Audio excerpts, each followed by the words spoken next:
Campbell's Comments would like to thank all of its sponsors who contribute to what we do, including Woodlands Stud, Barrastock Horse, team at Harasta Trotters and Yabby Dam Farms, as well as Nutrient Equine and Nutrient Equine Standardbreds, and also the team at NZB and NZB Standardbreds, plus so many more of our great sponsors. Thank you for everything you do.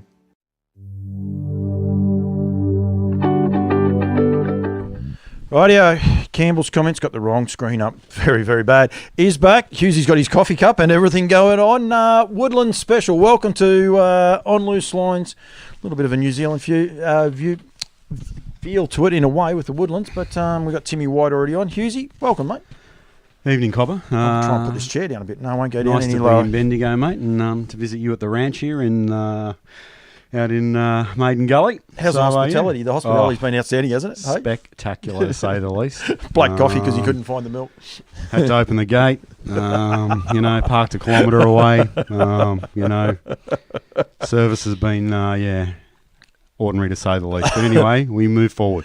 Timmy White, as I said, he is there in Great Kiwi. I did a little thing, I don't know if you saw for Barrastock the other day, I did something with Jess Tubbs, and Jess brought out the 3 lambs. First 2 guys to make any comments at all, and they weren't encouraging. Cam Bray and Tim White. They didn't miss me one bit. But anyway, a little bit of fun. Even Mum's on. Hello to you, Faisy. Don't know how I think she gets nervous when I mention her name, so she runs away very, very quickly. Okay.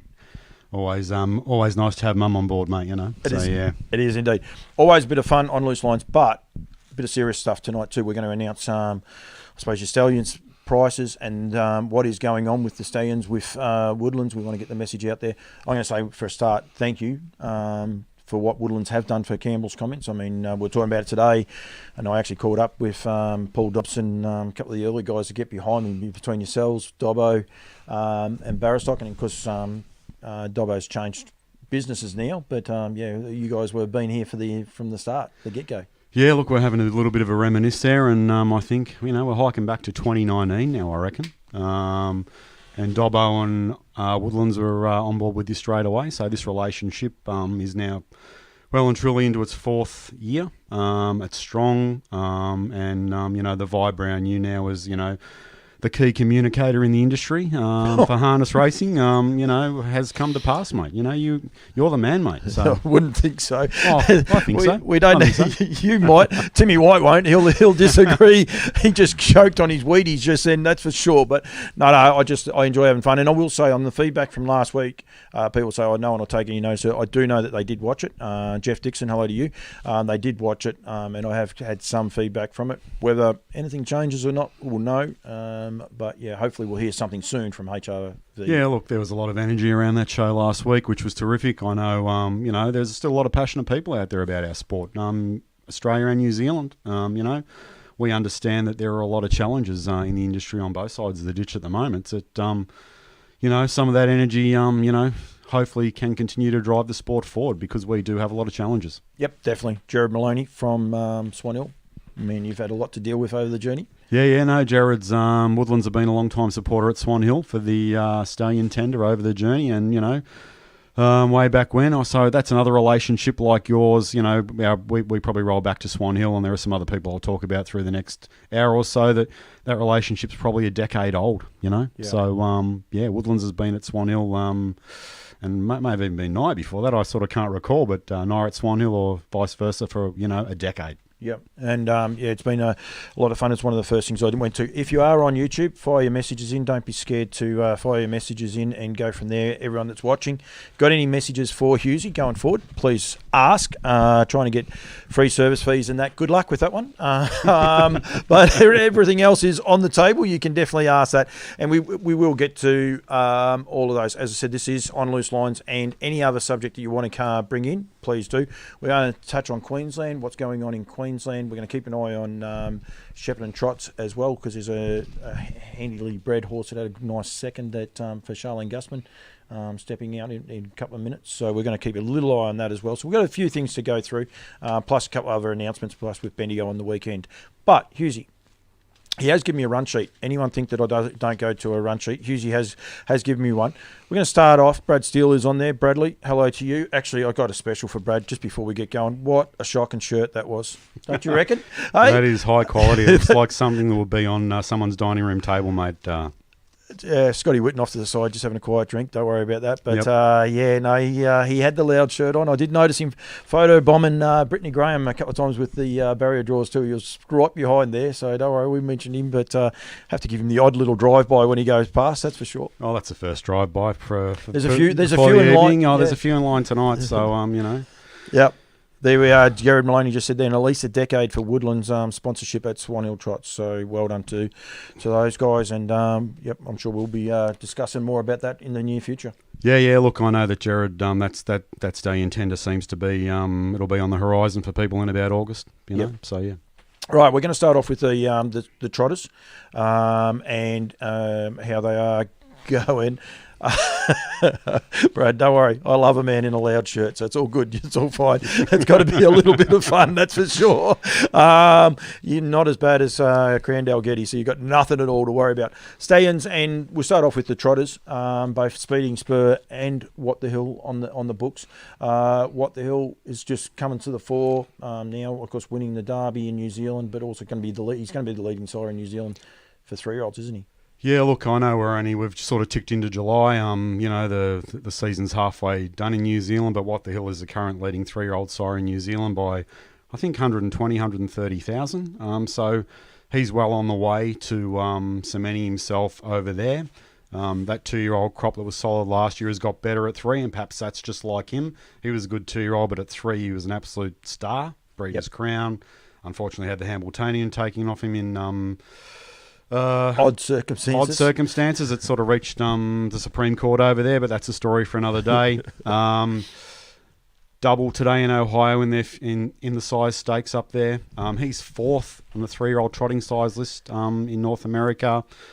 In the top 12, I think, on the all age. His 2-year-olds are up and winning. He's had a lot of serious qualifiers in the 2-year-old ranks up there this year, so we think we may have struck pay dirt with him. And look, a Group 1 winning sire in Australia in his first crop. So What the Hill's on the way. He looks as though he'll probably carry the flag for the Muscle Hill line, which has been the dominant line for such a long time in North America and certainly down here. Yeah, no, it's a one that I was talking to Duncan McPherson the other night about Sky Valley, and I think he said, no, I won't actually quote the figure, but some amazing figure that they just fly under the radar, those Muscle Hill horses, and they just do a terrific job year in, year out. Yeah, they do, and much like their father, he's been the man up there for a long time. That's starting to change, as it always does with these stallions. But look, What the Hill's oldest crop for in North America. He's got a genuine Grand Circuit horse up there, so mate, we are loving what we're seeing with him. Jet Hill and John Dunton, two of these higher priced horses, higher performed horses in North America, and they're flying. So. Yeah, look, they both won divisions of the Ohio size stake today. Both went round in 53. What the Hill Quinella had one of the heats as well. Had multiple other winners on that program at Scotia Downs. I think he may have had 4 winners. I could be wrong. It was certainly 3, but another big day for him, and he's changing things up. Big day for Seaside, and we'll highlight a few of those in a minute. Brad, we're going to ignore that last comment from him. He's saying it's 24 degrees up there, and good to see we've got some West Australians on there before. Shawnee McNulty. Melissa Main. I was wondering if Melissa was going to be tuned in. You'll get a mention in a little while. Jock Rendell. Cody Charles is watching. That's one of the ones I wanted to see. Anna Glide. I wonder if Anna Glide is masquerading as Greg Gangle, or if it is Anna Glide watching us. Which way do you reckon I'd say it'd be Greg, but it'd be someone...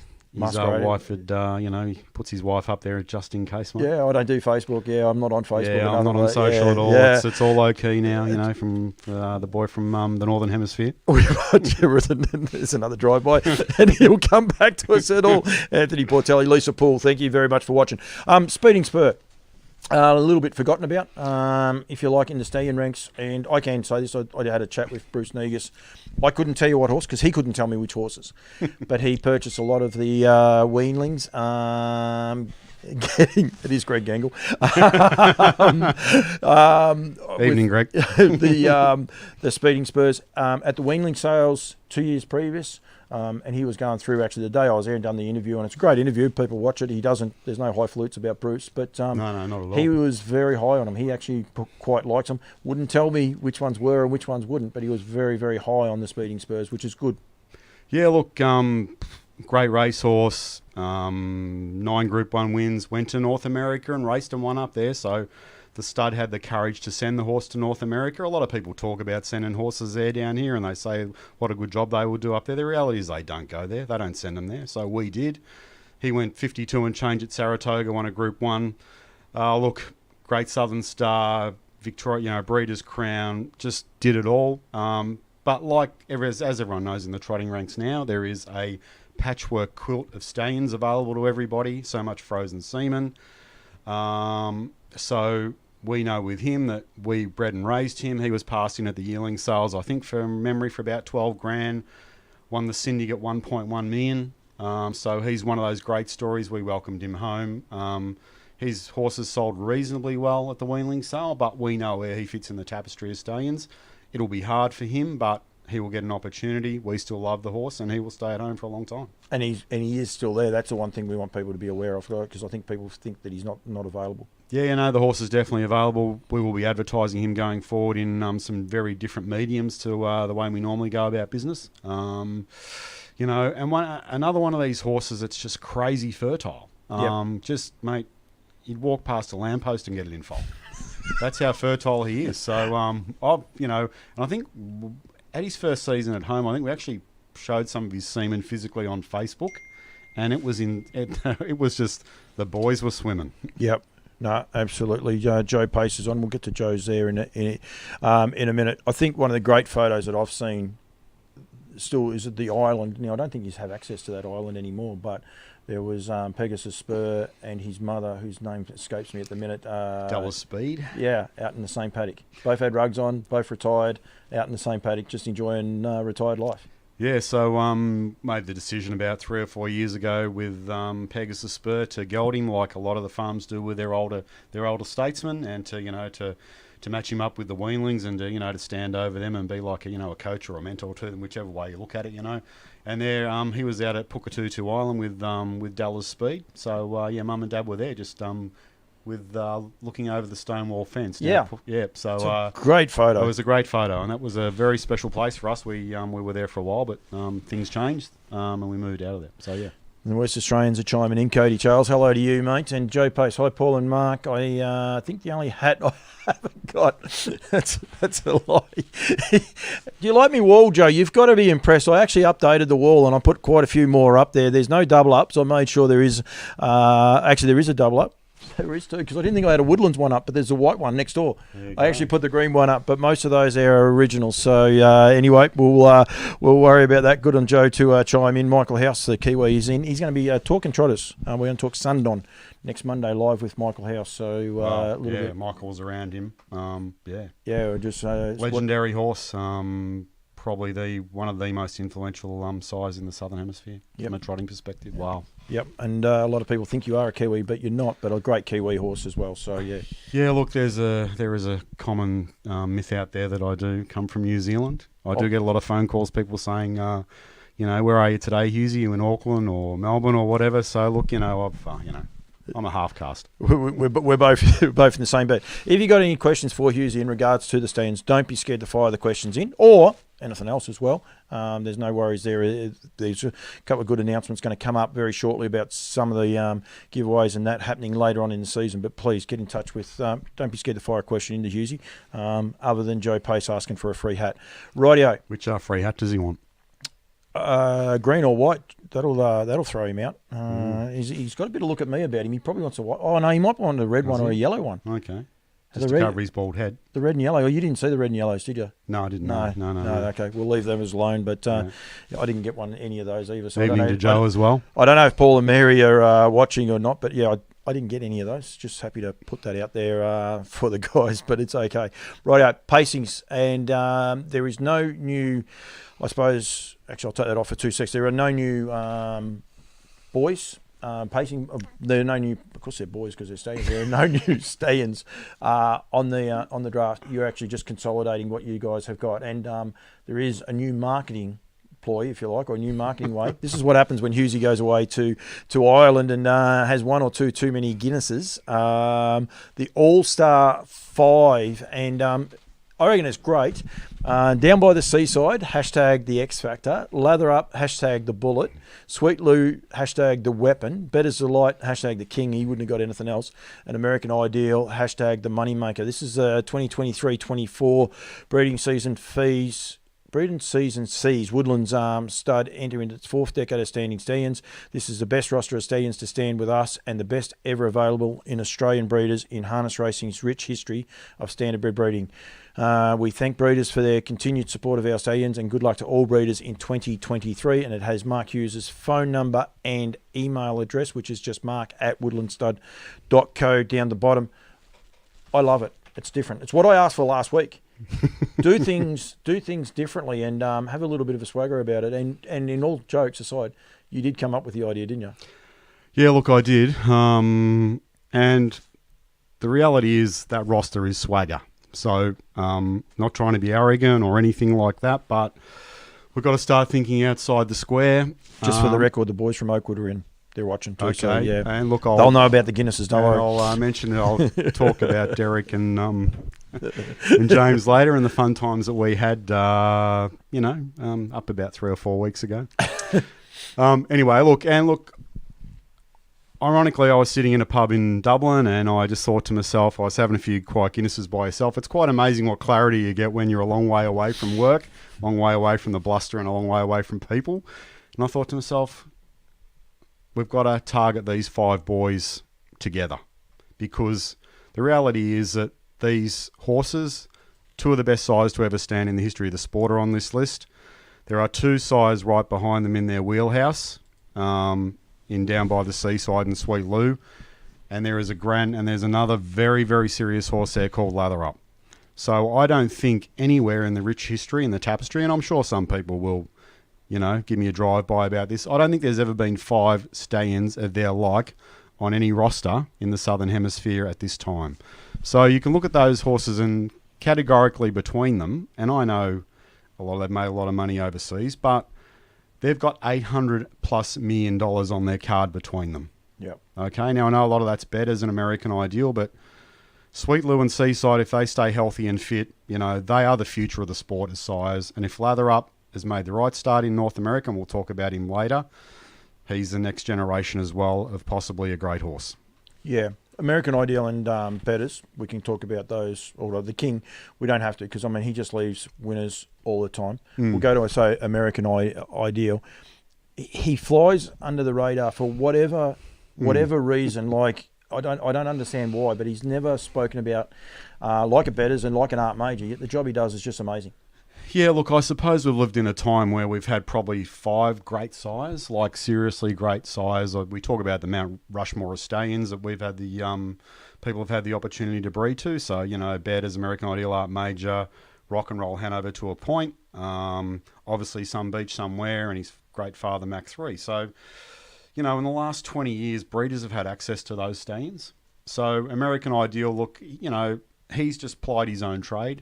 We knew he was a great stallion when he started marking his card with what I would call B and C grade mares. In his first crop, he left a 2-year-old of the year and Bling It On. He just keeps getting it done. Dominant free-for-all sire. Suitably probably the best free-for-aller in New Zealand. That's probably conjecture at the moment. Is probably copy that. He's an American Ideal son. Maybe, just maybe at the moment, the best free-for-aller in this country, and we've got to count out our 4-year-old crop at the moment because it's, possibly one of the best ones there's been in a long time. Horse like Magnificent Storm might be the best free-for-aller in the country. Yep. He might be. Okay. Yep. Spirit of St. Louis is another one. He's made 1.1, but Storm's won 30 races, made $750,000, and he's a genuine free-for-aller. So he leaves them. He's left 4 millionaires down here. He's left the Fremantle Cup winner, the WA Pacing Cup winner, New Zealand Cup winners, Victoria Cup winners, Hunter Cup winner for America. He just gets it done, mate. Yeah. He just gets it done. And leaves horses with so much character as well. Yep. Horse like Copy That, anyone that hasn't actually been able to see him in person and things like that, that's American Ideal, because he actually has that same character. You go and see him at the farm at Calf's. Yep. He's got so much character about him. He's just he's a cool dude to be around. Yeah. He's a dude. He's just a beautiful, intelligent animal, and great buzz for us last week as well. Like, he had a treble at Gloucester Park on Friday night, but his son, My Hard Copy, left both the 2-year-old winners. So we bred My Hard Copy. Yep, who was by American Ideal. By American Ideal, and it's like, wow, he's someone paid $4,500 for him at a win. Ray Green, yeah, won over $1 million, and now on the same program as his father, he's lighting it up. So that's a great story for American Ideal. He had 5 on the Tuesday prior to that as well. So I mean, and plus winners, everywhere else. He does.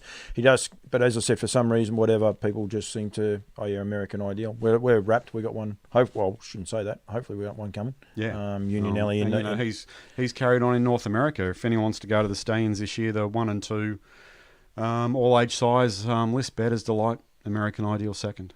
Yeah, absolutely. Great. Jeff Dixon said couldn't get a better than that, better draft than that. Josh Dickey was on, or still possibly is on. Where did her name go? Brooke was on here. I'm sure Brooke Hammond was on here from Tasmania. We're going to talk about the Tasmanians when we get back to Lather Up as well. How much, Joe Pace, how much longer can Bettors go on for? Well, like every... It's actually a little bit of a personal question, Joe. How long can you go on for? So we've got to be a bit careful with that. Oh, look, so he returns in August at the tender age of 25. He will let us know. Obviously, we make a lot of decisions about him returning, and so do Blue Chip Farm and Windbank Farm in Canada. The reality is that this may well be his last season that he shuttles to Australia. To New Zealand, and is available in that shuttling capacity. He will tell us his fertility is still very strong. He's knocked off getting them over in foal in North America again. Had $700,000 yearlings at the sales in the States last year. We're blessed, and I've said this a number of times, to have him in our wheelhouse. There will never be another one of him. Anywhere, anytime. $500 million. So in earnings plus now for him, more than any thoroughbred stallion. Harness racing's got the greatest sire in its wheelhouse, but we just don't celebrate him. No, exactly. And you're talking about your show last week and about what we can and what we should be doing. We are such poor promoters of our brand. This horse, and it's a bit of a drive-by for me, for Harness Racing Australia and all that sort of thing. Mate, this horse should have a statue. The Kiwi will probably build one at the farm for him. So that's a no-brainer, but we don't embrace our greatness enough, and here is our greatness. Yeah, and continues to do it. Continues, even at 25. I was looking at some of his stats today. I know year on year he's bred less mares as time's marched on, but his stats are still insane, mate. The best horse in Australia is by him. Yep. Leap to fame. Yeah. Yeah, and you're right, the best horse, spot on there. Jared Maloney, very ordinary. Lucky Woodlands didn't have only 3 boys, 3 stooges is what he's come up with with there. And everyone will be happy to know that Joe has officially put the cue in the rack. He is finished. He is reliably informed us. Diane Riley is watching. Hello to you, Di, and good luck with the Winter Carnival. And we will talk on the Winter Carnival coming up very, very shortly. She was front and centre too in a lot of those pictures, actually, Di was. So she was enjoying herself, that's for sure. She's always up and about. She might be sitting back having a quiet shardy, just watching the show, just taking it all in. Okay, we are going to talk. We'll go Seaside next because we've got quite a few horses to highlight. But if we had probably started the show a little bit earlier, Hughes, you don't know this. He actually has won the first race tonight at Shepparton, and it was totally unplanned. I was while you were talking there before, I just had a look, and been a long night. Now has had 3 starts. It's a 3-year-old down by the Seaside out of Missy Elliott for the seniors, bred by Neville Cranston. Yep. 3 starts now and brought up its first win. So congratulations to those guys. And just go back one step. So American Ideal service fee this year, $11,000, including GST, plus the stallion levy for old mates in Flemington Road of $880. We need to make sure people are aware of that. That is included afterwards. That's on top. So yep. Yeah. As Peter Judd said, pretty naive thinking to think that it wouldn't go any other way. But anyway. We'll leave that one alone. We won't So say. we'll We leave won't that say. alone. We won't say who was naive. It'll be fine. We'll just say it was naive. We're here in a positive capacity tonight, mate. Dennis Howe from Wagga, great mate of mine. Julie Duffy. I don't know if it was Julie riding a horse the other day or something as well. That was a bit weird to understand that, but they had the mechanical horse. You don't do social media. Julie I'm will not know. on Facebook, mate. I don't know if Julie's. It's a bit like Stephen Duffy. I don't know if Julie is Stephen or Stephen is Julie. So anyway, we'll leave that one alone. So Seaside. Sorry, and what's he standing for this season? So, long story short, Seaside, Sweet Lou, and American Ideal are all the same price. They're all 11 grand, including GST, with the levy on top. 880 is 8%. Now, a book available still for Seaside? No, it's closed. I'm currently working through his list at the moment, contacting everybody who has booked to him, and those that are on the waiting list There'll be a little bit of juggling there to come in the next 7 days. That started for me on Monday. But suffice to say, a lot of people are holding their bookings for him, which we expected. That 3-year-old that has won tonight at Shepparton, that is his 13th individual 3-year-old winner in Australia from 15 starters. What'd you say then? 13th? 13th individual 3-year-old winner tonight at Shepparton from 15 starters in Australia. Right. So that is a crazy winners to runners percentage. I reckon that's probably 90%. Maths isn't, in roundabout figures. Well, Joe Pace is there. He'll be able to give us... Joey can give us some maths on that. Anyway, let's say... actually, Greg Engel will let's say it's 90%. So, long story short with him, he returns to New Zealand this year with Betters and Sweet Lou. His 2-year-old crop in Australia is rolling. I think he's about 6 on the 2-year-old size list. He's currently the leading 3-year-old sire in North America by about $1,000 in front of Sweet Lou. I think it's flips and flops. Yep. His 2-year-old, I think he's leading 2-year-old sire in North America. That may have changed overnight. It's going to flip and flop now a lot because purely of where we're heading into the big racing season up there. But he stands in the Northern Hemisphere for 17,500. He has a full deck. He'll have another full deck next year. He opened the season in Ohio on Sunday with 2 winners of the $150,000 next generation. That one there was Majestic Seas. It went 153. Yep. 2 winning. That was one of the 2-year-olds, and this will be the other of the 2-year-olds. This is Midwind Beach boy. They go 52-4 in this and home in 27-4. And I think that's him. I've watched these races too many times, but I think that's him going into the def. The one thing I noticed with these races, and we'll highlight the other two in a minute. Yep. Did it from everywhere. They were leaders, behind leaders, yeah. And then it is the next one, or is it this one? It is actually this horse here. Sorry about that. It's a horse in the white cart. Go to Harness Link, and they've got a big thing on him, yep. And you'll be able to watch those videos. Watch that one. If you only watch one video, watch that Midwind Beach Boy, because they don't come off the pace like that in North America and still get the chockies. So yeah, look. So he run both divisions of the next generation, which is 2-year-old openers really for in Ohio for the good dollars. Same day left both divisional winners of the size stake there for the 3-year-olds. I've got his filly Charleston pace 49 and change today at Kentucky. Won the $100,000 feature there at Kentucky this afternoon on what is American Independence Day, July 4th. July 4th. Yep. This is a horse that holds on. This is a horse called Seafire that's paced 149 and 1. So and he's the one that holds on, does all the work, worked out of the gate, did all the work and was enormous. And this horse here, the Real Way, just so you're watching, and he looks like he's going fast. 26-1 down the back, and put him to the sword and one handily. This is a horse called the Real Way in 150 as well. So So Rocky, as we affectionately call him at the farm in New Zealand, because that's what he is.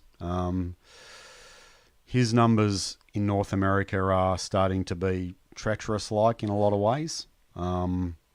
He was the leading 3-year-old sire up there last year. Very rare to have 2 sons out of that crop go to stud. Yep. Pebble Beach and Gulf Shores. So a lot like the thoroughbred model, maybe in a way, where some horses are retired at 3, as they are in the thoroughbred world, and just straight off to stud. So that's what's happening with his sons. That's how much in love with them they are in North America, and mate, we're in love with him as well. He's got some serious 3-year-olds in New Zealand, Triple G, Sinbad. He is possibly, and we don't go out of our way. We use our words wisely with what we say. I think we've got another rock star. Yep. Anthony Portelli, we'll get to yours in a minute, mate. I'll leave that one till we get to Sudsy. I'll probably not allowed to call him that anymore. Joe Pace is saying there is one in Sydney that he is trying to buy, but it is not for sale. Keep trying, Joe. Don't you worry about that. Now, Anna Glide has timed in here. Seaside received B, C and D mares in his first few crops in Ohio. What he has done is remarkable, and being cheeky, they're saying it's Anna. It's actually Greg Gangle. Yep. And if anyone wants to get in touch with Greg, they can. He's not paid. It's not solicited or anything along those lines. He is just watching the show and enjoying it, and he says what he thinks. So that 2-year-old is underway, and I think that horse has gone to the front. They've got buffering, unfortunately, because the service is not the greatest up here for Telstra. And that's guys. the key for a stay-in as well. It's quite, if they can shape themselves early around those mid-range mares and and make good racehorses out of those mares, then their influence is going to run deep. Because when they get the A graders, oh my God, it's just next level. Yep, absolutely. That race is underway at Shepparton, and hopefully I'll be able to at least tell you who wins it when they go for it. I'm not allowed to show it live. Could show it live, but not allowed to, unfortunately, because of the things. And just hiking back to Seaside as well, 82% mares in foal in Australia last year. He's crazy fertile. Yep. And that's another salient point for us, mate. These horses, they can't come down here and be sub-fertile. That's one of the key ingredients for us. We ship semen from New Zealand to Australia. We're the only ones that do it now. They've got to be highly fertile, and that's what we have. Yep. It's actually got beat that the horse, our Rikoki.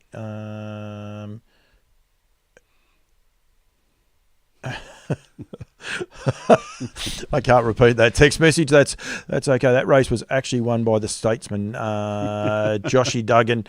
Joshy Duggan deputising for Allison. That's an Always Be Mickey out of Classic Bliss that's brought up its first win in its 4th start. So well done to those guys. Well done to Joshy Duggan. Good fan of mine. Hopefully he wins in an hour's time, because that's my horse. But that's another story for another day. We'll worry about. We might be still on air by then. There's no worries there. That horse ran 2nd, I believe. No, it ran 3rd, our Roki, but it has a lot of ability.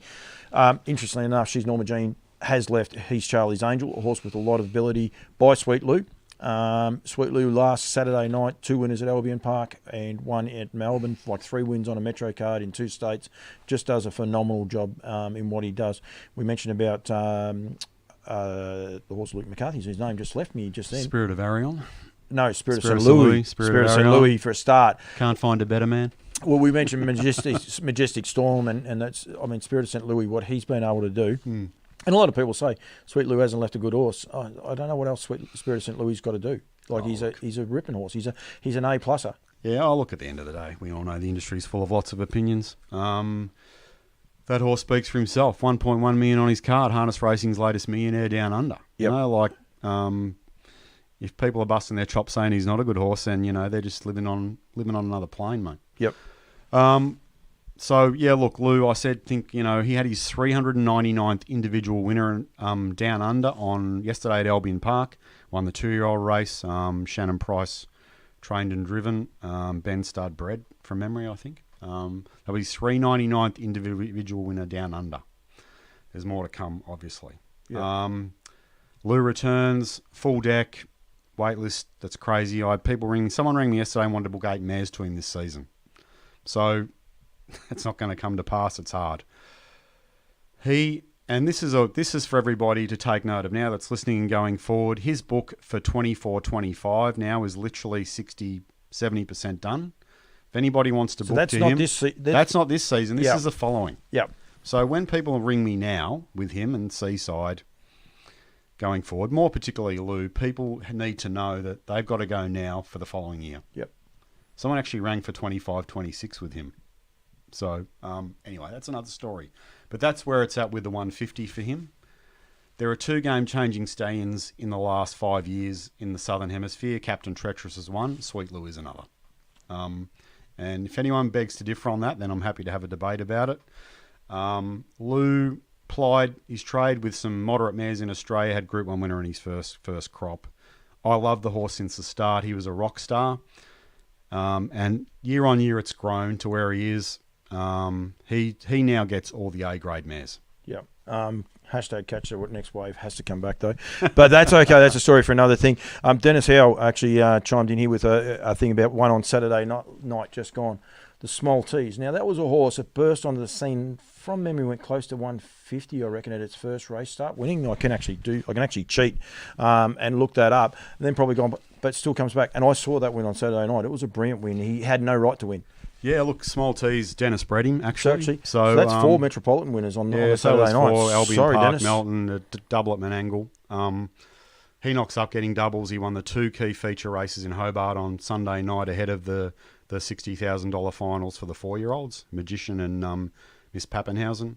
That drive on Small T's, Brian Portelli, I think he might have gone 49 at the trials one Tuesday. That might have been it. Might have been before he's even had a race start. Yeah. And, but if you saw Brian's drive on Saturday night, if it was probably drive of the year, if you have a look at it.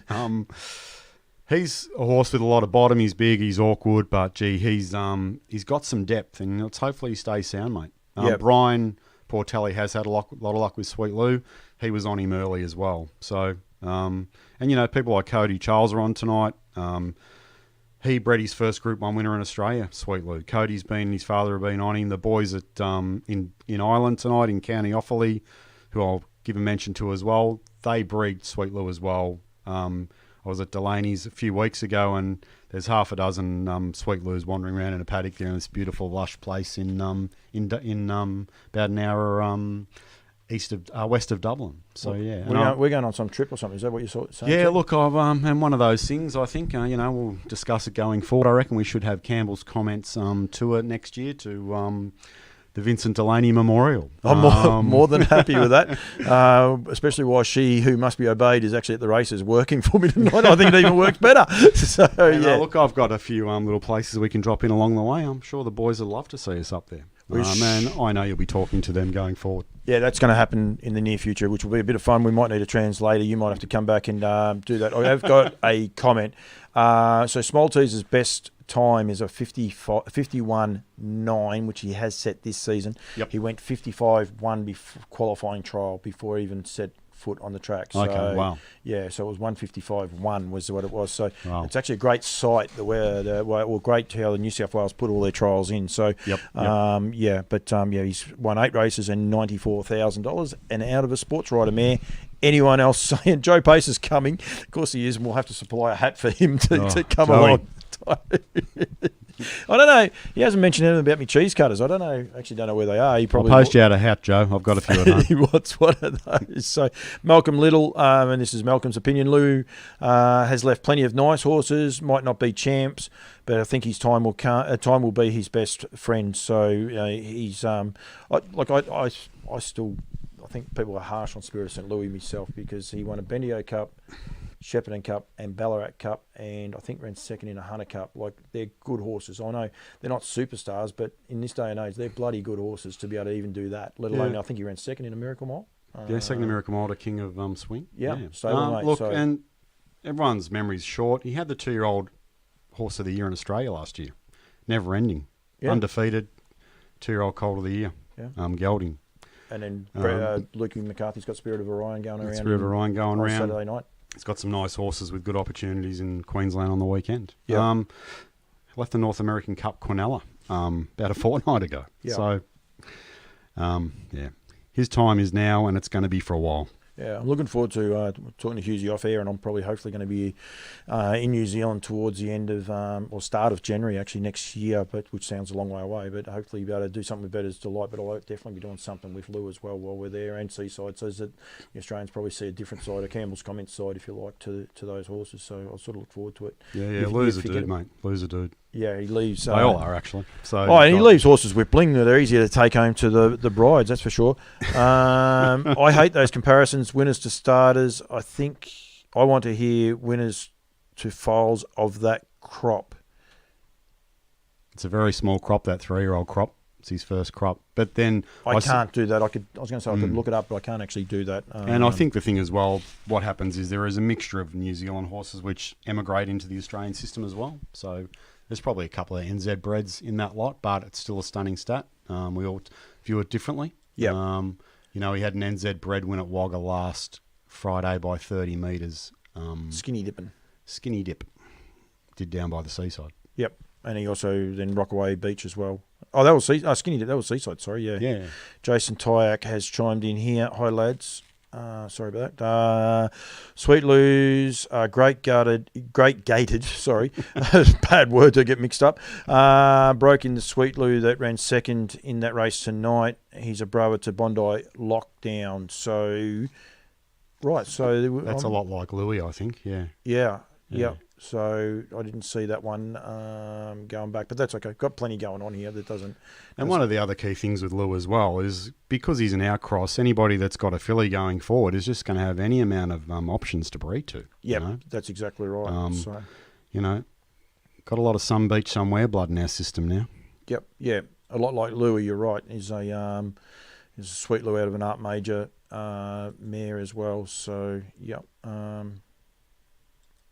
that one's a sports rider, I think.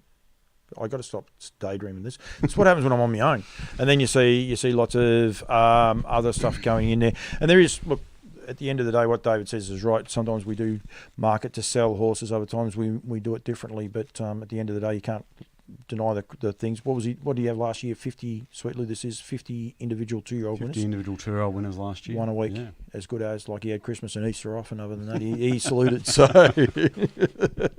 I know that through the sales. And look, I know with him, he was very maligned at the start when he came out here, and we took a big risk on him, and it's paid dividends. Yep, absolutely. Righto, the next boy we are going to discuss on the Stallions, and we'll mention, put his price up here, of course, standing at Lower Long Farms in conjunction with Woodlands. Started for $4,500.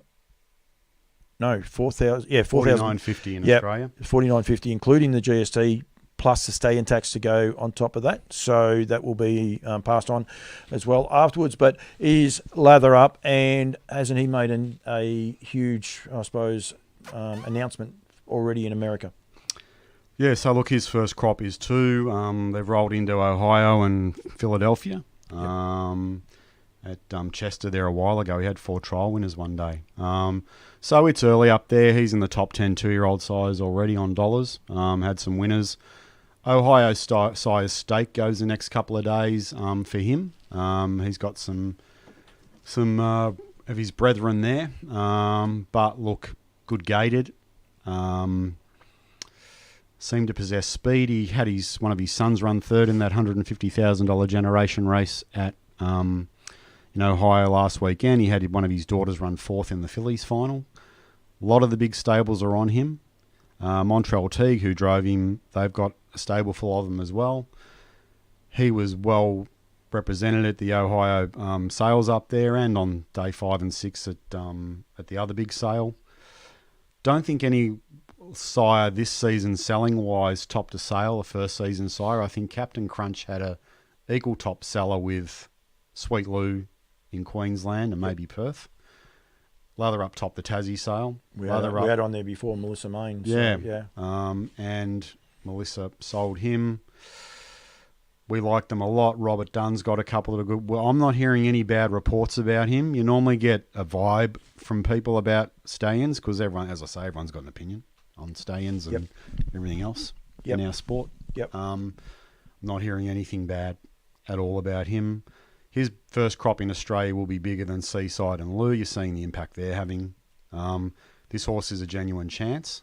Great racehorse too, 46, North American Cup winner. That's the thing we can't forget. Like he cannot come over here now and say, third. I think it was third. Was there 3 of the boys on 46-1? So he can't say he's the equal fastest. Can't say he's the equal fastest because that was beaten last year. But people have got to realise that at the time he retired, equal fastest horse ever. Fastest horse in the world at 146. Yeah. And one of the beautiful things about him is you watch his replays, they're on our website. I've never seen a horse go so straight. Yep. That's why we call him the Bullet, because Straight. Speed, straight. He's not running up the track. He's not boring down. He's straight as a gun barrel. Yep. Another one that's highly fertile, 90% mares in foal last year in Australia. Yeah. Wow. Yeah. Wow. And a beautiful horse.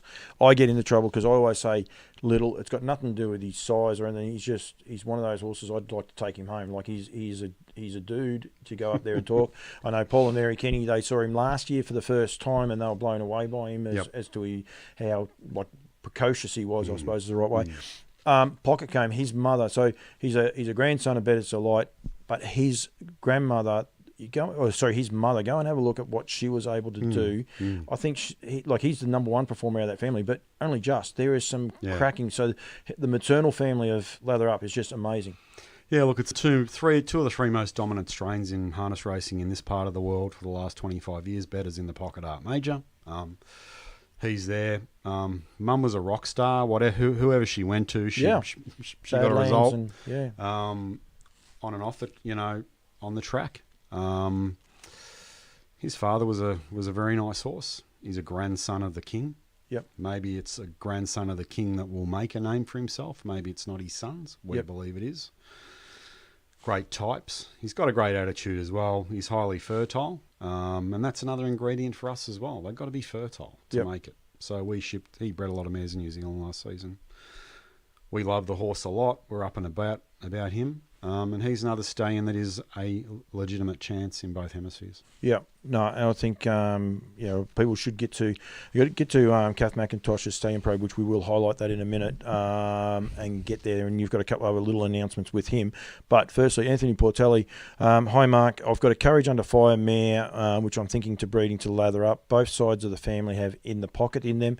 Is it too close to breed? I'm going to say no, because of the way that people are looking at it, and I know how far back it'll be on that. But I'll leave that answer to you. But I will encourage Anthony to get in touch with Hughesy. My number's there. It's on the bottom there. I reckon that's probably going to be a 3x3 to In the Pocket without looking at the mare. And I have no problem with that at all. But look, Anthony, give us a call the next couple of days. I'm happy to double down on that. Get your Better's Delight. He's seen some Better's Delight mares Lather Up, so it's a 3x2. Yep. Go and have a look in the Weanling sale catalogue back in May. There's 3x2 to Better's there. Yeah. I have no problem with that. With the Courage Under Fire mare, I'm pretty confident that I booked one in the other day to him by Courage Under Fire. Yeah. He's got some good Group 1 mares early this season as well, Lather Up, for going forward, so he's very well priced too. Yep. Anyone wants to find out more, Hughes, you're not going anywhere, but No. Get in touch with yourself, or if you're in New Zealand, Cameron Grant. Both phone numbers are there on the bottom of that. I'm going to flick it off now, but just hit pause on your phone. Afterwards, it's live, but you can go back and you can hit pause and you'll be able to get the guys' phone numbers off there. There's no problems there at all. And I encourage anyone that is watching, don't be scared to, even though we're going to sort of drift away a touch from the actual stallions themselves, don't be scared to mention any of the sires and get involved in the conversation, because that's what it's about, is getting it out there and promoting what we're doing. That's what we try to do here on Campbell's Comments, and trying to do it a little bit differently. With Lather Up, though, you have got a couple of special announcements for things coming up with him as far as his service fees or his services. Yeah, so look, as we do over the journey, we support people and with our stallions and any other alternative that we can at the time. So with Lather Up, couple of announcements with him. So at the Lower Long Farms Stallion Parade on September the 10th, Sunday, September the 10th, we will be giving away a free service to Lather Up that day. So there'll be a few terms and conditions around that, and we'll play that forward once, we start to talk about that and Lower Long drill down on that. You will have to be there on the day to win the service. That will be the key ingredient, but there will be a free service to him on that day, which we are delighted to announce here tonight for the first time. So we look forward to that. Just before you go off that, just give me 1 sec. I don't know if I have got it. I haven't got it. Just give me 1 sec. I just got to find this on for that day there to find out more about that. Get in touch with both Kath McIntosh, and her phone numbers are there, and Grant Campbell, who's now the bloodstock agent for Lower Long Farms in relation to the Father's Day and any of their breeding they've got there as well. You can get in touch with those guys as well, but make sure you touch base with those guys on how to get involved. And that was a great day last year, something very novel. As I said, Paul and Mary Kenny and Stace come across, which was terrific. And it is a good day to showcase the horses, but also meet like-for-like people that want to have some fun and enjoy the I suppose, each other's company. Yeah, and look, I think last year obviously was the first time we could get out and about and socialise. Duncan McPherson's is watching. That's evening to Mac, Aldebaran Park. OAM. OAM. Okay, there you go. Evening Mac. Yeah. So, yeah, look, we'll be giving that away on the day. That was a great day last year, fresh out of COVID. Everybody was reconnecting, you know. It was a good day. We had a drink. I know a few people came from interstate for it, obviously overseas, part of our contingent. So, yeah, we'll be there again, American Ideal and Lather Up return there this season. So, you know, they'll be there on display that day, and we'll be there shaking hands and kissing babies, as we say in the classics. No, but it is a good day, so pencil it in. It's not Father's Day. Anyone thinking that it's Father's Day, it's actually the week after. I'm not sure why she didn't go Father's Day. Paul Hales, we've got plenty of people watching from the South Island too as well, so hello to you guys, and don't be scared to get involved in the conversations. That is for the stay-in service fee there for the Lower Long Farms and the Pro, but there is another one to come up as well. Yeah, look, I'm happy and I don't have a slide for this one. Sorry, Brad. Yeah, no, it's all happy to announce tonight that in conjunction with Albion Park, Woodlands Stud will sponsor a mares feature race towards the end of September 30, I think it is, for us.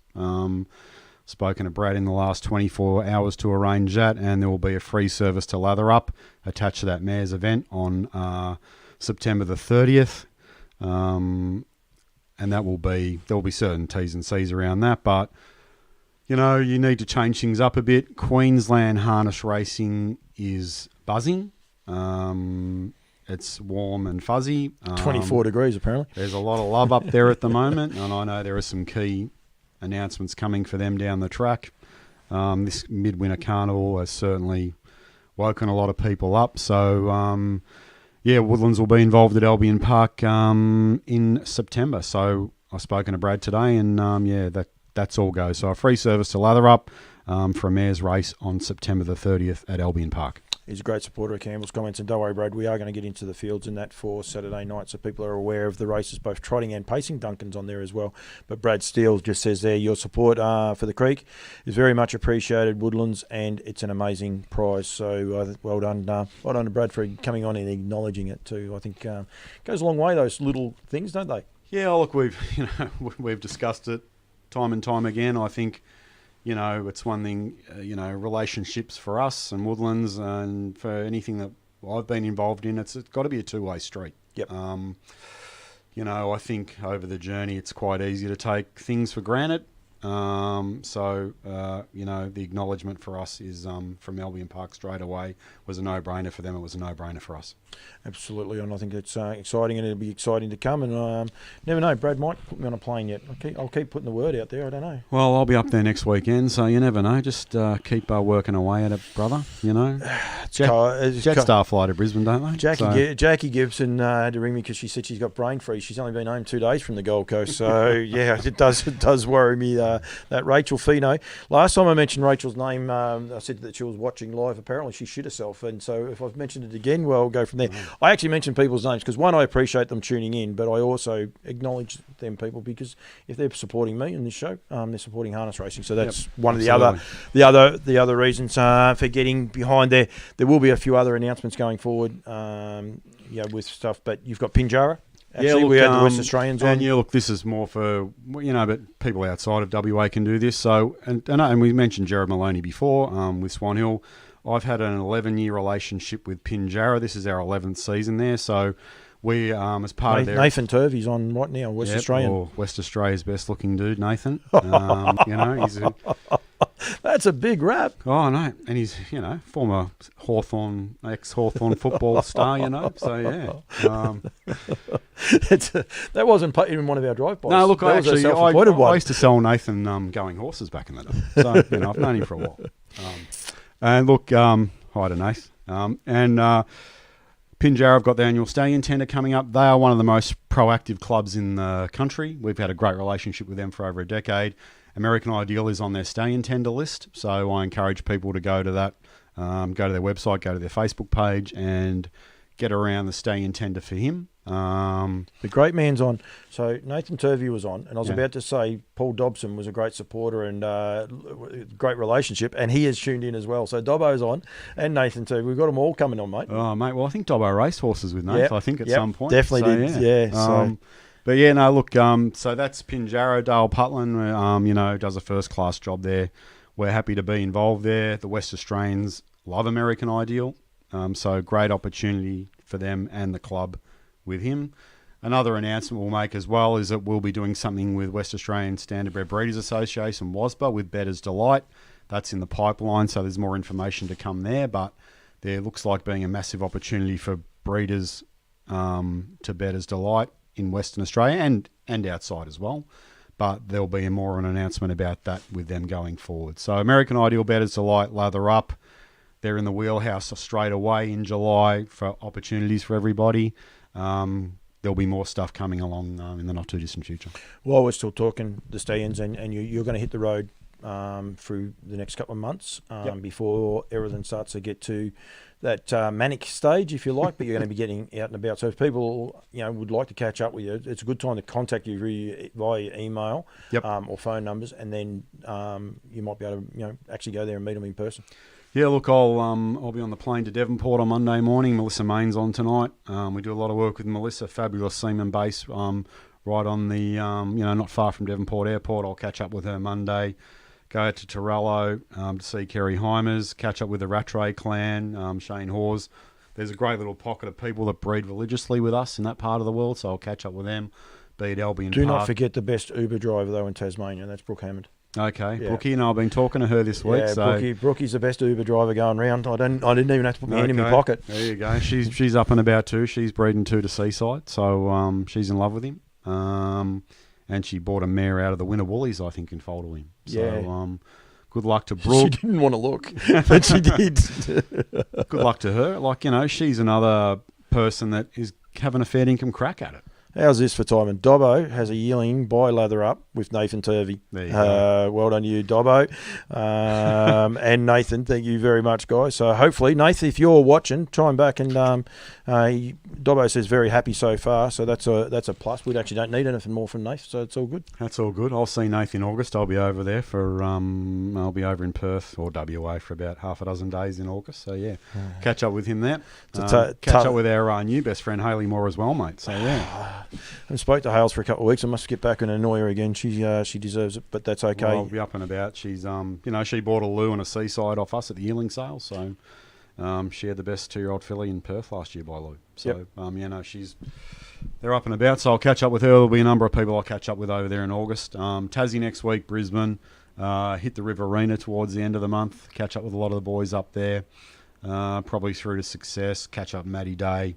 Newcastle in August, so I'll be on the road, getting around, catching up with everybody, which is part of the job. Part of the job we've sort of been deprived of, the last couple of years, but now we're back on the case. No, absolutely. Harness Racing Unhinged. Nigel Armstrong is watching. That's sort of it for the stallion promotions, but we've got to make sure that people are aware that Seaside, Lou, you're nearly guaranteed of looking the year after, aren't you? With both those, like they're both booked out this year. Yeah, look, Lou's done and dusted, so I'm just navigating his book at the moment and Seaside to tidy up the loose ends. Seaside's in a similar position. A lot of the big commercial breeders are on him again this season, Seaside. The Durham Parks, the Ben Studs. Yep. Cody and Kevin Charles. Cody's on tonight, and I'll mention him in a minute. So, yeah, look, that's the wheelhouse for him. American Ideal... Bettors solid numbers early. We don't expect to do a lot with bettors in Australia. 50, maybe 70. American Ideal looks as though he's tracking back towards 100 this season so far. You got to remember it's only July 5. Yep. Lather Up's got some serious early bookings, a lot of bounce when I returned from a holiday a couple of weeks ago. So, and I think his price is crazy good, 5 and change, for a 46 horse. Wow. Yep.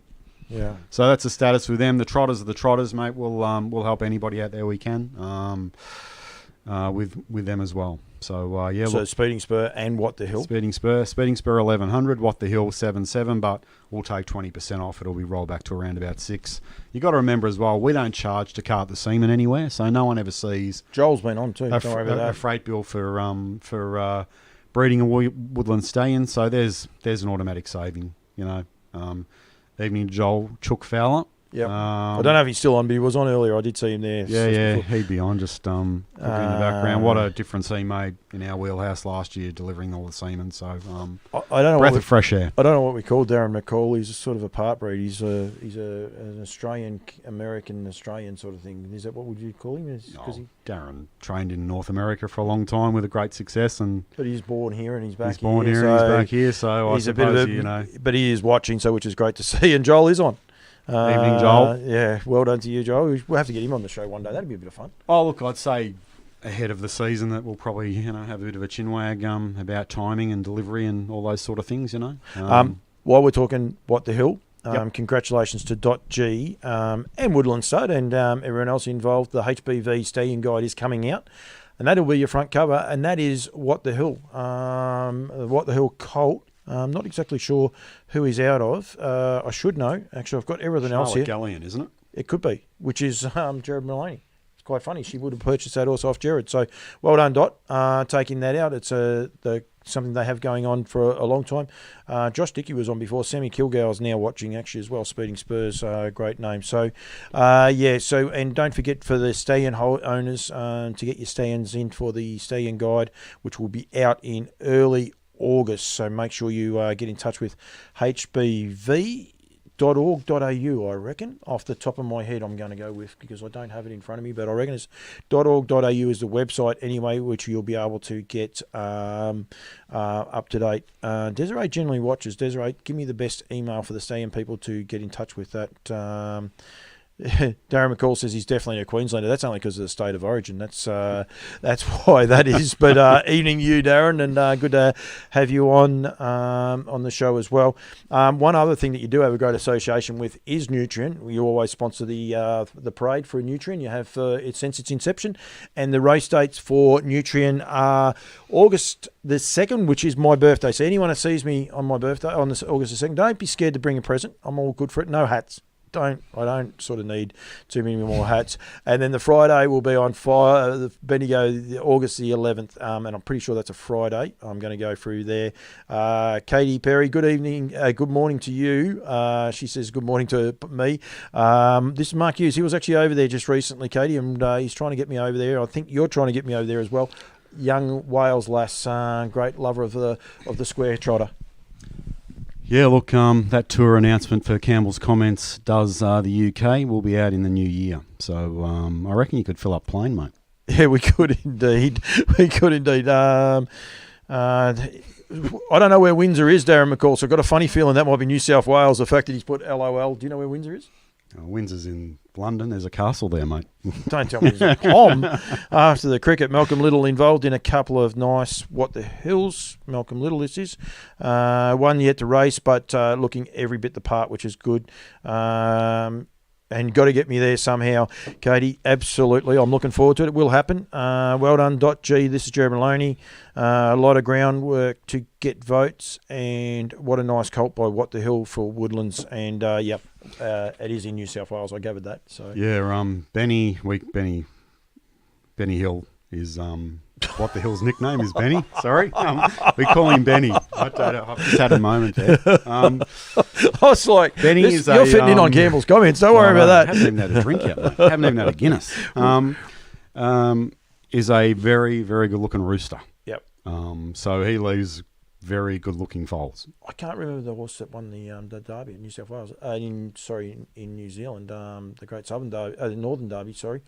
Love Me Too, I think his name is. Love Me Too. Paulie Hales. Fergie trains it, doesn't he? With with Dylan.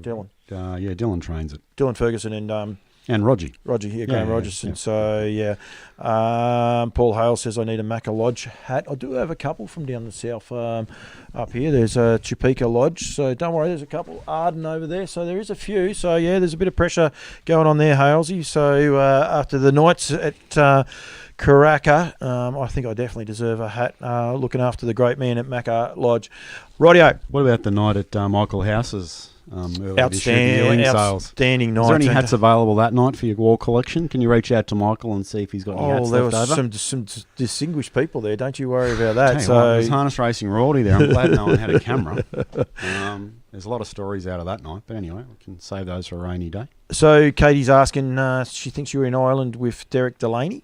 I was indeed. Elaborate a little bit on Ireland racing while we're here. I mean, you and I are going out for tea, but surely we'll be able to find something at 10 o'clock. It won't matter too much. Oh, look, the daughter's out with the boyfriend. I mean, I'll have to go on the prowl later on anyway to see where he is. So. The Macca's drive-through in Maiden Gully, isn't that, Copper? 7-Eleven?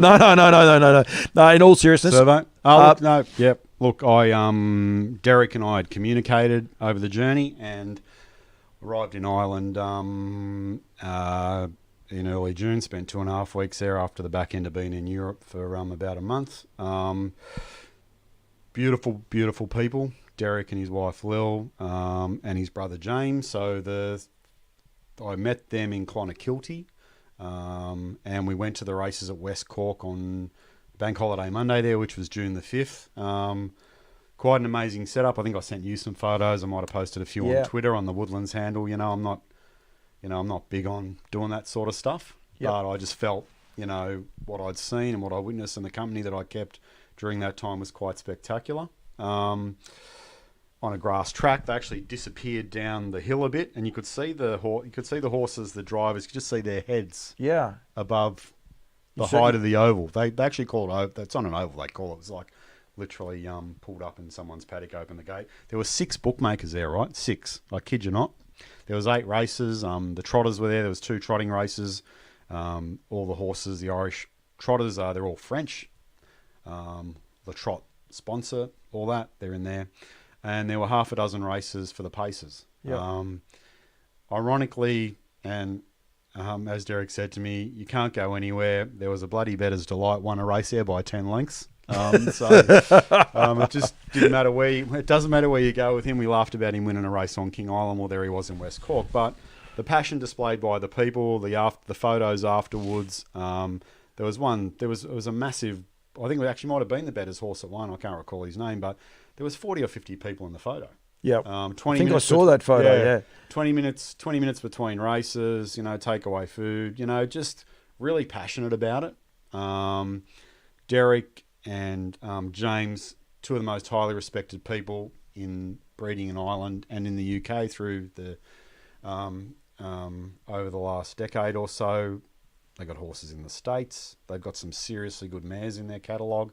They stand to stay in Called Foreclosure, who had a winner last night at Gloucester Park and last week. They are closely aligned with Kevin and Cody Charles. That horse is doing a really good job, actually. They've got Frozen Seaman for Mickey, Sweet Lou, and they may have had Captain Crunch in the past. So these are passionate people. These are beautiful people. We went out for dinner. We went to the races. They welcomed us into their home for a couple of nights. We spent a bit of time with them. You looked out at Derek and Lil's front window, and there's 3 Sweet Lou fillies there. Only one of them had blink from memory, and I'm sure Derek will pull me up. He's currently in Spain on holiday, battling away. But look, beautiful people, first class, the way they went about things. I encourage people to, if they get the opportunity to, in their island, just give them a call, mate. I guarantee you'd open the gate and let you come in. They talk to you all day. The Vincent Delaney Memorial is being held next month in Wales, and I know you will talk to the boys ahead of that. We'll do a promo with them. I encourage people, if they ever get the chance to get to that, have a look at the. There's a video online on their website about it. It's quite an amazing day. Irish bands. There's all this stuff going on in the racing as well. A lot of Americans get there. A lot of Australians have been there in the past. So as I say, look, beautiful people. A shout out to Derek and Lil and James for looking after us when we were there. Finer people you would not meet. No, sounds like a lot of fun, and we want people to go along now. Katie just wrote there, Derek Delaney. Who's Derek Delaney? Yeah, that's what I said. Didn't I say Derek? I don't know. Maybe not. Maybe not Katie. I'm not sure. I can't remember that one at all. Derek and James. Katie, yeah, they are. The business is called Oakwood Stud. Yep. Katie, they've and the girl that works from actually trained her first winner that day. We're at the races. So yeah, it was a real buzz. So yeah, she works a couple of horses. So yeah.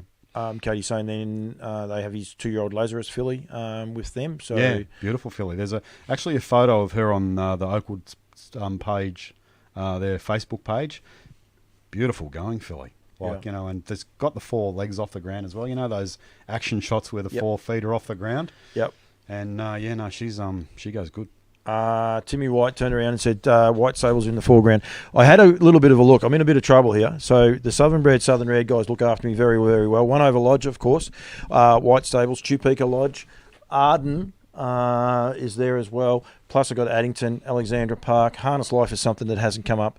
Brecken Farms up the top. There is a lot of New Zealand contingents. The Grins Night, and the Tassie Race. And I've got to get some more Tassie Race and stuff. But there is plenty there, Timmy. And yes, you are front and centre, mate. You're over my shoulder, keeping an eye on me, as Julie would be, keeping an eye on you. I've got no doubt about that as well. Michelle Arnett, no, I won't be at Albion Park this Saturday night, Michelle, unfortunately. Would like to be, but no, that actually won't be happening. Righto.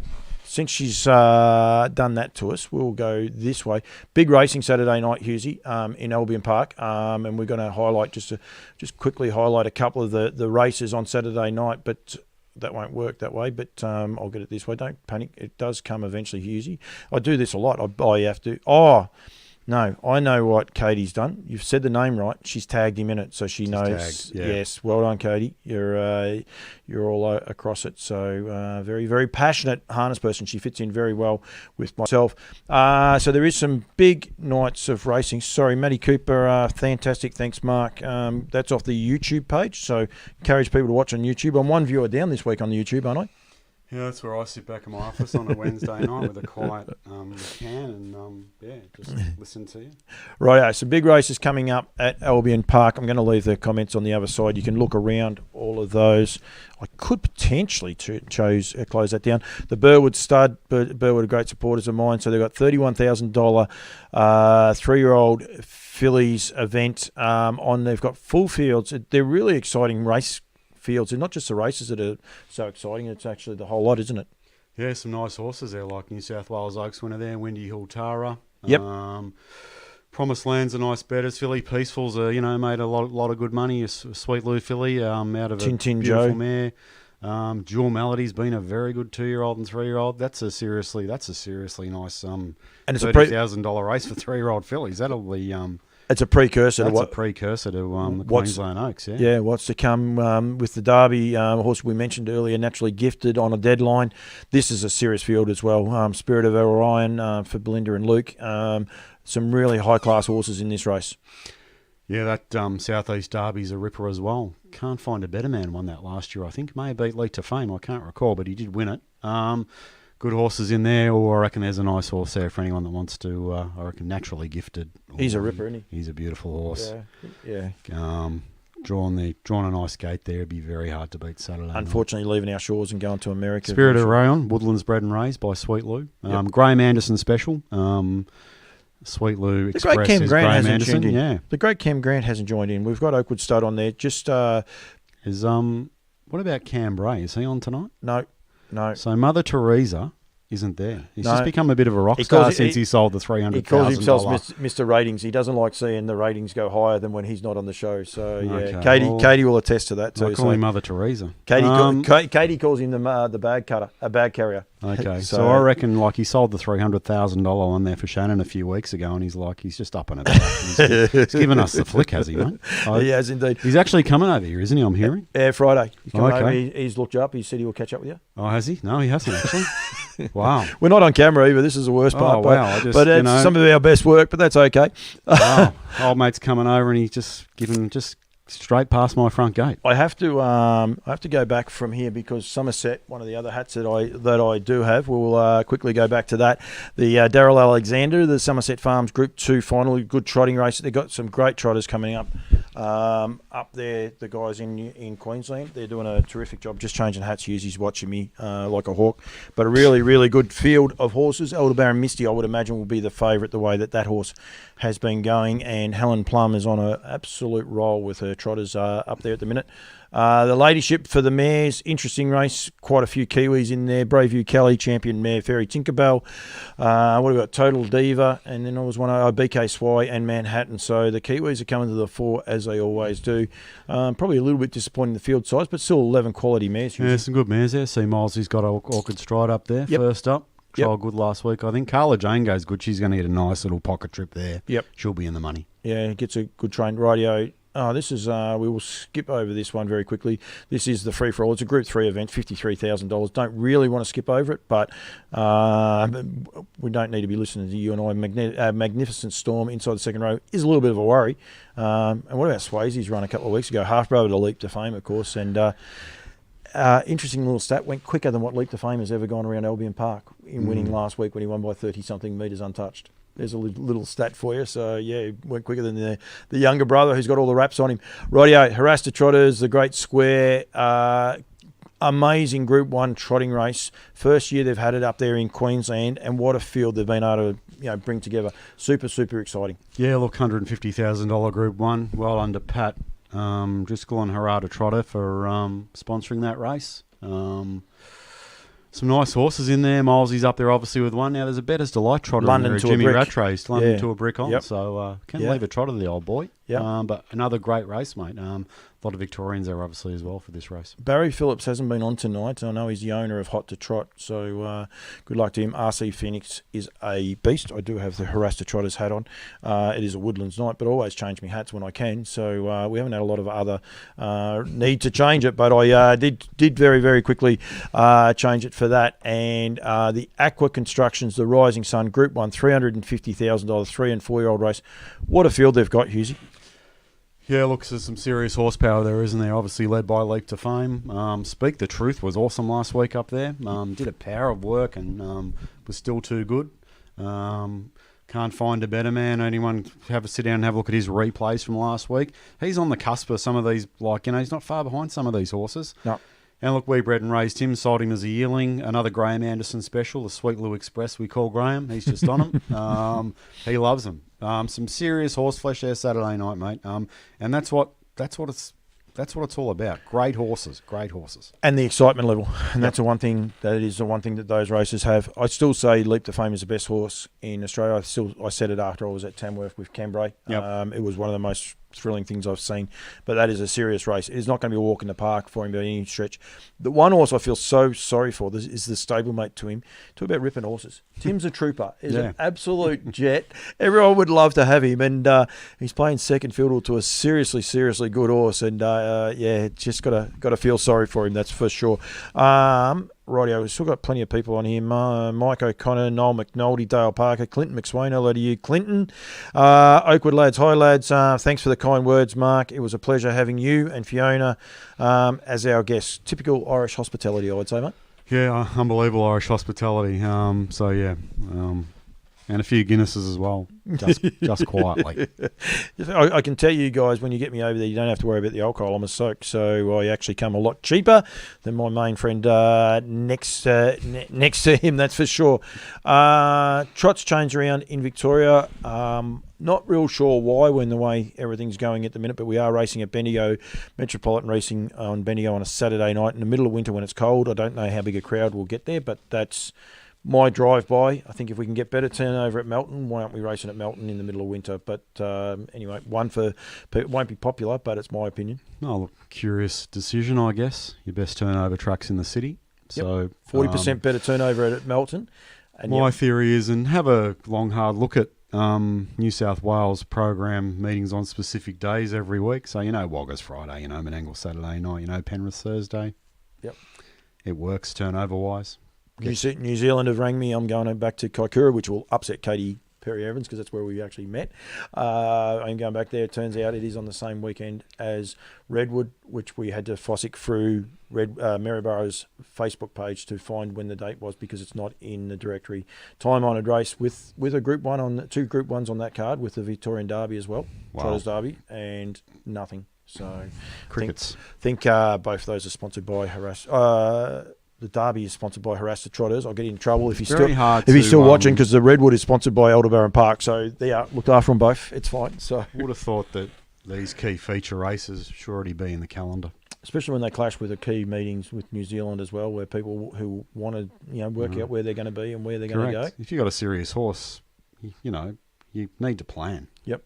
Yeah, and if people are retired and want to go for a holiday, do you want to go New Zealand to Karaka? I will say one thing this year that is a little bit differently is that there's a 2-week gap. I went over last year and stayed from Karaka right through. There is an extra week up the sleeve, just the way the calendar falls, which is a little bit unfortunate. But I will say now that Kaikoura, sorry, I said Karaka, Kaikoura is on the same day as Redwood, unfortunately. And so I'll be in New Zealand enjoying the sun and the beach. Outstanding. It's one. I've actually never been to that meeting, so. Do you want me to see if I can pull some strings? Oh, look, I reckon I could just turn up there. What's the remote access like there? There's Wi-Fi, isn't there? I don't know. I could organise the breeding for that week over there, and then I can roll into New Zealand Cup week. Hello to Andrew and Paul if they're watching.